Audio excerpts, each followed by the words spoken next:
A humble slave I am of an almighty Lord. There's two possibilities with blessings.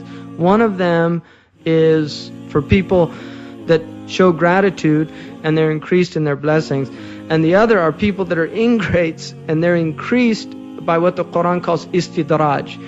And istidraj is, according to the Quran, سَأُمْلِي لَهُمْ سَنَسْتِدْرِجُهُمْ مِنْ حَيْثُ لَا يَعْلَمُونَ وَأُمْلِي لَهُمْ مِنَ كَيْدِ مَتِينٍ. That I continue to give them blessings despite their disobedience, and I take them by degrees.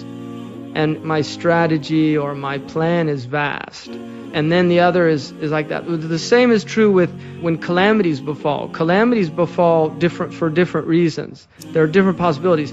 With prophets, when calamities befall, there's two reasons. One is called tasliya, which is that other people that follow them, the fact that their prophets have been through so much, they're willing to endure much more. If the prophets never endured any hardship, then the people that follow them, when they endure hardship, they'll lose hope.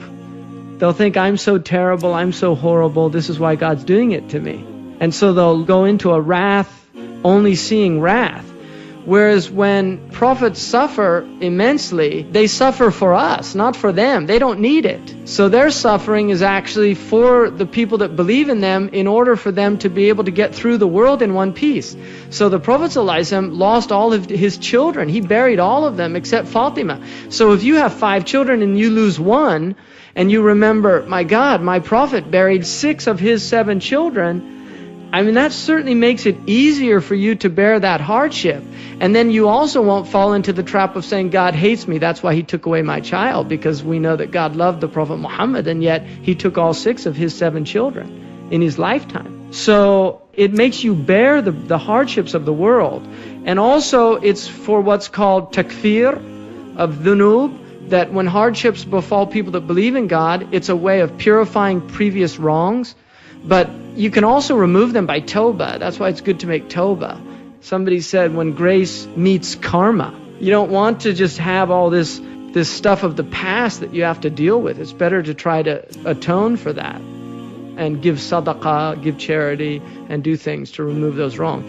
But it can remove wrongs. And then also rafa' darajat. You get raised in degrees, because one of the things about calamities is you always come out enriched by them. It's always hard to see that at the beginning, but there's never a calamity that happens in your life that when it's over, you have a whole different perspective on the world, that had you not been through that tribulation, you wouldn't have had that perspective on the world. I mean, there's people that walk through life sleepwalking, never appreciating anything they have, and then they lose everything, and the first time in their entire life they feel grateful for what they had.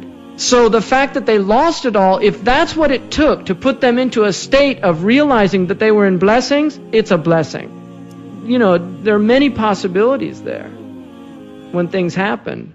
And it's always best to just see the good in it, because the Prophet ﷺ in Sahih Muslim said, عَجَبًا لِأَمْرَ الْمُؤْمِنِ فَإِنَّ أَمْرَهُ كُلُّهُ لَهُ خَيْرٌ. How wondrous is the affair of one who believes in God, because the affair of that one is all good. إِنْ أَبْتَلَاهُ اللَّهُ صَبَرْ وَإِنْ عَطَاهُ شَكَرْ. If God gives him calamities, he's patient and is rewarded for his patience. And if he gives him blessings, he's grateful and is rewarded for his gratitude. So it's all good, like they say in the hood.